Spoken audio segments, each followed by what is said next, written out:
Empower কৰিব বিচাৰিছোঁ, তেখেতক আমি শক্তিশালী কৰিব বিচাৰিছোঁ, তেখেতক লাখপতি কৰিব বিচাৰিছোঁ। 30 লাখ মহিলাই 10,000কে টকা এই বছৰটোৰ ভিতৰত পাব।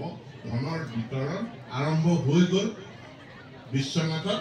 সিদিনা মুখ্যমন্ত্ৰী আহি ধেমাজি জিলাৰ অকাজনত কৈছে মে' জুনৰ ভিতৰত ধেমাজিৰ আই মাতৃসকলে, এই মহিলা গোটসকলে এই 10,000 টকা পাব। তেওঁৰ মহিলা এজনীয়ে মোক সুধি দিছে, দাদা কথা এটা শুনো, অংক এটা নুবুজিলো। বোলো কি অংক নুবুজিলা?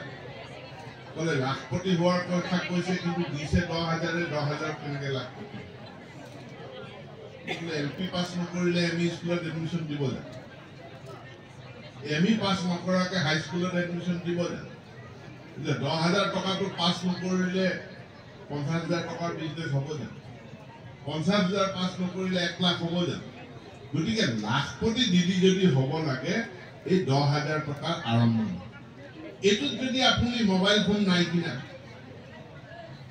এই পইচাটোৰে যদি মোবাইল ফোন কিনি ৰিল বনোৱা নাই, এই পইচাটো যদি আপুনি গিৰিয়েকক দি দিয়া নাই, আৰু আপুনি যদি বেংকৰ পৰা 25,000 পইচা পায়, লোন এটা চেংচন হয়, এইখন চৰকাৰে গেৰাণ্টি দিছে এই 10,000ৰ পাছত আৰু 12,500 টকা আপোনাক অসম চৰকাৰে দিব, যিদিনা আপুনি 25,000 টকাৰ লোন পাব।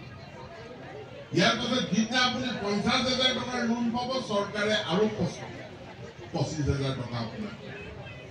যিদিনাখন আপুনি 1 লাখ টকাৰ লোন পাব, চৰকাৰে 50,000 টকাৰ দায়িত্ব ল'ব, কাৰণ আপোনাক লাখপতি বনোৱাটো আমাৰ লক্ষ্য উদ্দেশ্য। যেনেকে স্কুল যোৱা সবেই মেট্ৰিক পাছ লাখপতি লোককে আপোনাক আগুৱাই নিয়া, মাত্ৰ এটাই কাম, আপুনি মাজতে বোলে মেঘালীয়ে ইমান ধুনীয়া ধুনীয়া ফেচবুকত ৰিল বনাইছে, ময়ো ৰিল বনাওঁ, কিন্তু মোৰ মোবাইল ফোন নাই, 10,000 টকাটো বুলি মোবাইল ফোন কিনি দিলে, তেতিয়া কাহিনীটো তাতে শেষ।